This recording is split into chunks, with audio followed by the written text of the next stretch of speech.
Please वापस आ जाओ ना। क्यों इतना सता रहे हो मुझे? ऐसे मुझसे दूर रहकर आखिर क्या मिल जाएगा तुम्हें?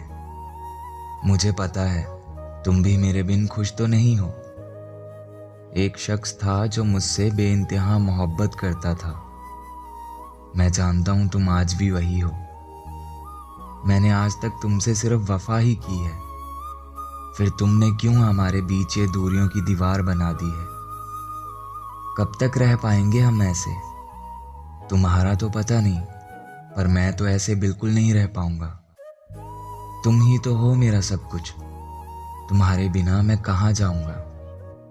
तेरे सिवा मेरा और है ही कौन? किससे जाकर मैं अपने दिल की बात करूं? मैं बस चाहता हूं जिंदगी के इस सफर में मैं चलूं तो तेरा हाथ थाम कर ही चलूं। मुझे आज भी तुम्हारी हर एक बात याद है।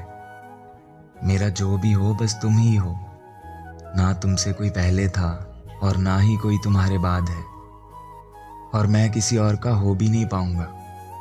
अगर मैं सोचूं भी किसी और का होने के बारे में तो तुम्हारा हंसता हुआ चेहरा मेरी आंखों के सामने आ जाता है।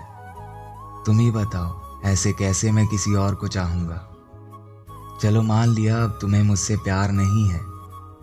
चलो मान लिया तुम्हें अब मेरी शक्ल तक याद नहीं है। ये झूठ मुझसे तो बोल दिया तुमने, पर एक बार अपने दिल में झांक कर देखो। इस दिल में अब भी मेरे अलावा कोई और नहीं है। तुम पत्थर दिल तो नहीं हो, ऐसे नजरें मत चुराओ ना। बहुत हो गया यार ये दूर रहना। प्लीज अब वापस आ जाओ ना।